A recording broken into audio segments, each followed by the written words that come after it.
Welcome to another episode of Around the Emirates with Sarah, and I have your very special guest, Jessica Saunders. Hello. Welcome to the show. So I'm gonna ask you a few questions, and then let me know how you feel. If there's anything else you want to add at the end of the episode, go ahead. So let's start with, where's your background? What's your background? Where are you from, and what do you do?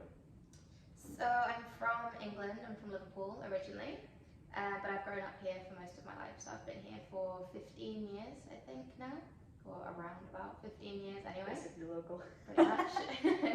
And I'm a full-time yoga teacher at Seven Wellness Centre on Ream Island, and I manage the space as well. So it's a little bit of everything. We teach a bit of yoga, we do a bit of meditation, Reiki, all sorts of different stuff. I feel like we all need some meditation in our lives. Am I right? Am I right? So what brought you into the yoga sphere? It's kind of been a long journey that's kind of happened over about 8 or 9 years. Like started at university when I was back in the UK. Kind of went down that path of, university student anxiety where like deadlines and stuff kind of got the better of me, or just trying to keep on top of everything in one go. And my friend suggested yoga, and she was like, just go do a class, see how you feel. And at the time it was more exercise based as well. It was just kind of like an outlet of energy.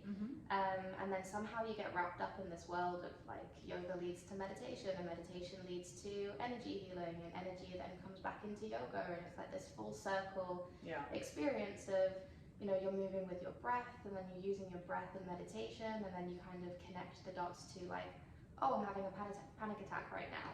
I'm just going to breathe, and like you breathe through it, and then it's kind of doing everything in full circle. And so I just carried on with that path of, this is really helping me mentally, emotionally, and physically, and how can I bring that to other people? So did my teacher training, and just kind of fell into that for been doing that for 6 years now. Oh wow, 6 years. Yeah. That's like a whole lifetime. That's a whole person. So I also understand that you are a vegan, so you lead a plant-based diet life. Okay, so is that connected to yoga at all? Like, how did you start off as being a vegan? Being a vegan, it kind of came around the same time as starting yoga, but it wasn't, at the time it wasn't related. So I was at university again, I was living with I think 5 vegetarians in my house. Okay. And we kind of all just piled in on this vegetarian lifestyle because it was easier, share money, split grocery bills, that kind of stuff. Right. It's cheaper for you, more convenient. And then also they're kind of drip feeding you little bits of information, right, about like why this is not bad for you, but why things are better for you to eat, or like why would you nourish your body in a certain way if in yoga you're practicing, fueling yourself with positive energy. Right. And so then I kind of got sidetracked and went down that route of like really focusing in on what I was eating energetically for yoga. And then slowly it became like a combination of yoga and veganism, and like how they actually combine really well. And like because again in yoga, so you're practicing something called like sattvic eating, which is an element of veganism, where they believe so in sattvic eating you still have dairy, because in India, like the philosophy where yoga comes from, they have a cow pretty much in every household. And it's not seen as like a cow there specifically to give them milk, it's seen as like a protector of the house, like a mother. Interesting. Yeah, it's really cool. And so they, like, where in some places you have guard dogs, they have guard cows. And the cows like fight you back if I try to trespass the house, so like I'll be like, moo, moo. But it's really cool. And so they treat their cow with like this love and respect. Like and, part of the family. Yeah. It's not seen as like, it's not like factory farming where, milk is consistently being pulled out of poor animals. Right. So yeah, in sattvic eating, dairy is part of that lifestyle, but it's like you wouldn't have any meat because you don't want to bring dead energy into your orbit. You wouldn't have any eggs because it's passed down from chicken, so it's an element of that chicken. Whereas the milk is seen from them, it's seen as something that the body can process. But again, obviously that's something completely different. That's part of the element that's not related to yoga. Okay. So so it's full circle. I see. Okay, that's good to know. I personally didn't know the whole thing about the cow in the house. But that's really cool. I have a question about faux meat. So let's just be honest. If you eat a piece of faux chicken, which is essentially tofu or cauliflower such Or flavored. mushrooms, yeah. Obviously, having had actual chicken in your life at some point before, is it really as good, or is it like, you know, kind of just like roll with the punches and just eat the fake chicken? So I don't really think, like, when, as like a non-vegan, if you eat fake meat, you're always going to compare it to real meat. Yeah, But that's not really what it's about, right? Right. It's not about trying to find something that is exactly like chicken. Yeah. It's about just finding something that expands your variety of food that you can eat. And like some people, they go into veganism because they don't want to hurt the animals, and it's not about like healthy lifestyle. And so they become like a junk vegan, where they're eating like consistent vegan burgers and vegan cheese and all of this processed food, Right. Which is better in some ways because you're not affecting the environment as much as you would if you were eating regular meat. Mm-hmm. And again, you're saving those animals' lives, but also it's not good for the body still, you know? Yeah. So you can't really compare the two and be like a faux chicken breast versus regular chicken breast. They're going to taste exactly the same because it's not really what they're built for. Right. But it's about getting like that element of protein or getting that element of just taste. Right. Allowing yourself to still have the expansion of the food that you kind of want to taste. I don't see it as like I'm gonna have a Beyond Burger, therefore it's exactly like meat. Right. It's like I like the burger because it tastes good. Right. Yeah, it's not really a comparison that can happen. So it's more just about having options for yourself as a vegan person rather than being like, oh, like I'm a meat eater and I want to try veganism, so I'm just going to try the next best thing to what I know and then compare it, and then it's going to taste like crap. Okay, interesting point. And it's like the vegan cheese, like everybody's always going on about like how can you live without cheese, and it's the first thing that people ask you. Literally. And it's like there's life without cheese, you can do it, I promise you. It does exist. But also, like the vegan cheese, it's never going to taste the same because it's not made out of the same substance. Right. But it can still taste good. It doesn't mean that it doesn't taste good. It's just different. So you're the only one in your family who practices a full plant-based diet. Yeah. What is it like when you're at family outings, or you want to have food at home? Like, is it harder for you to feel like you can enjoy that experience? Not anymore, because they've kind of gotten used to it. At first, they thought it was a phase, and there was a lot of jokes flying about. Now they're used to it, so it's fine. Like my parents are amazing actually at making sure that whenever we go out for food, they've always checked like there's a vegan option or at least a vegan menu or something. Yeah. My friends as well, they're amazing at that.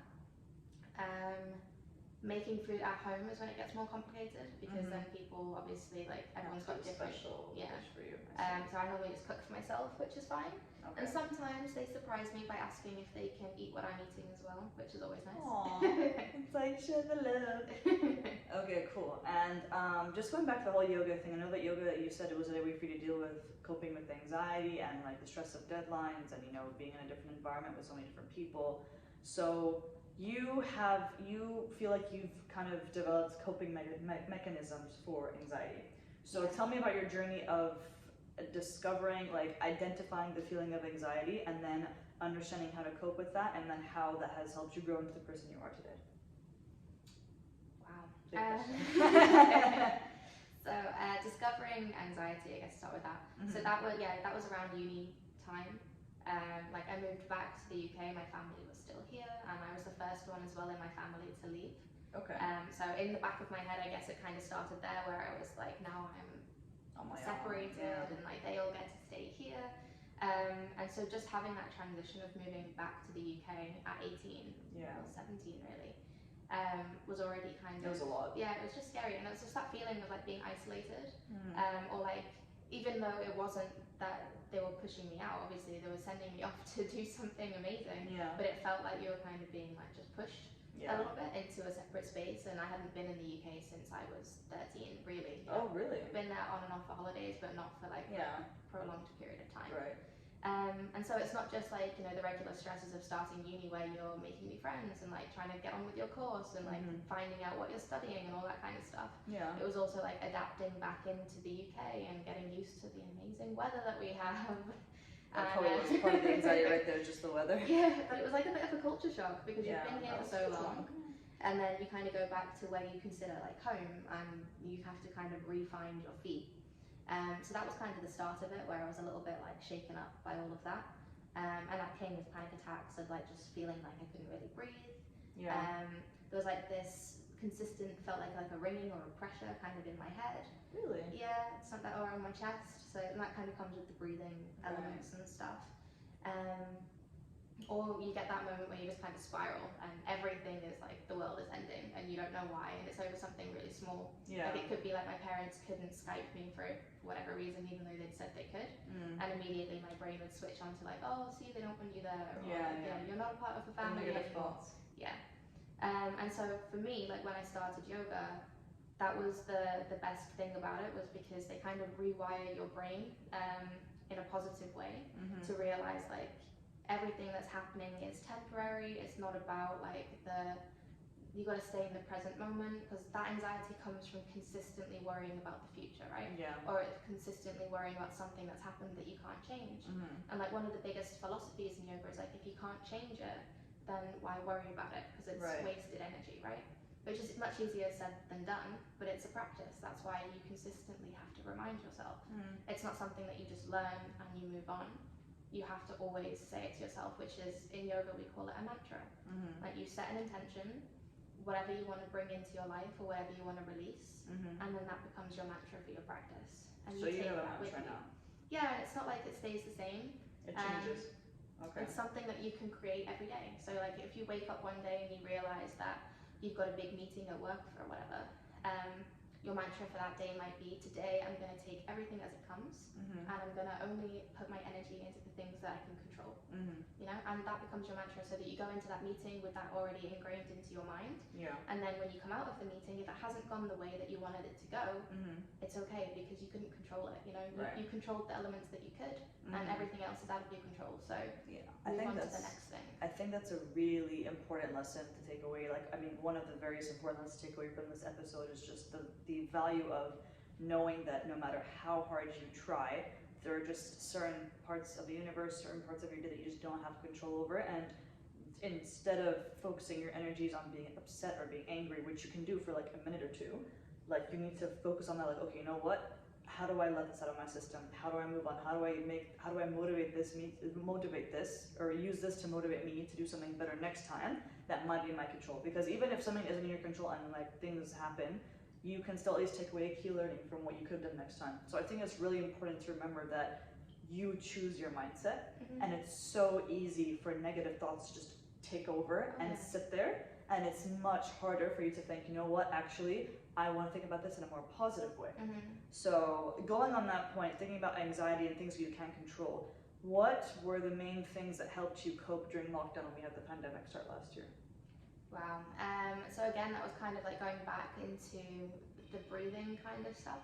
So for me, like the pandemic, the lockdown itself wasn't really it didn't really have a huge effect on me, because I'm very much like, I like to have my own space. And it kind of allowed me the time to find myself a little bit again, because, you know, you're working from home, you're in the same space consistently with the same people consistently. So it's really important to take that time to kind of go into your own space for even like 10-15 minutes of that day, and just be with yourself. And not have to worry about anybody else, or what needs to be done next, or what email is going to come through, or again, what you can't control. And so I liked the element of being able to like kind of go into my own space, go back into my room at like midday if I wanted to, and lock the door and just take a couple of moments to just breathe, or to write, or to journal or something. So it wasn't really like I didn't feel anyway like it had a huge impact on me, or my mindset. It was more about coming back into the practice, finding my practice again rather than teaching, because when you're teaching, you're always doing it for somebody else. You're giving them your energy. Which I love doing that, but you get yourself kind of wrapped up in that trap of, I'm teaching them and it makes me feel good, therefore I'm doing this for me. And then you never actually go and do your own practice, because you feel like you've already like it's the same thing as like being like a journalist. Like you write so much for the newspapers or whatever that you forget the love of writing for yourself. So I totally get that. And so it was kind of like coming back into that place of like being able to play a little bit as well, like, you know, learning again how to do handstands, or learning how to like just have fun, and failing every single time. How do you do handstands? Oh, I can't. That's all just for Instagram. Well, good to know. Well, like, what's really happening behind the scenes. Okay, so you said that you work for 7 Wellness, and of course you're a yoga teacher, and what else are you certified in? Reiki, EFT, so emotional freedom technique tapping. I did not know that was a Which thing. is, Okay. yeah, it's all based on the meridians in the body. So like, you know where you do acupressure or acupuncture? Yeah. You do the same thing, but it's something that you can do for yourself, which is an anxiety release technique. Okay. It's proven by Chinese medicine. It's really cool. So yeah, Reiki, I can do EFT, I do Indian head massage. Again, the pressure points in the head. Very It's really interesting. good at releasing any pressure from like the jaw, where we tend to like hold all of our tension pretty much. And then yeah, yoga. Okay, and we also know that Seven Wellness has its own spa and has a vegan cafe. Yeah. So was that one of the reasons that drew you towards working for Seven Wellness, when there was a cafe there that was vegan? Or did that- Definitely, yeah, because it was kind of like I connected with the owner on the fact that we both had this love of like vegan food, of promoting the vegan lifestyle without being super pushy. Right. Because it's not about like trying to convert every single person to being a vegan, and I think that's what a lot of people think. Is like if you run a business that is predominantly vegan, is that you're trying to push that belief on everybody. It's not about that. I don't really care if the people who come to eat are vegan. It's about trying the food, trying the lifestyle, picking something healthy, trying something a little bit different. And raw, right? Yeah, it's only raw food. Completely raw vegan, yeah, which is, it's got all of that pure nutritious value in the food, and you can taste it, like it tastes alive almost. Yeah. So it's really good. It energizes you straight away. And how many days is Seven Wellness open? Like, what are your hours like? All day, every day, pretty much.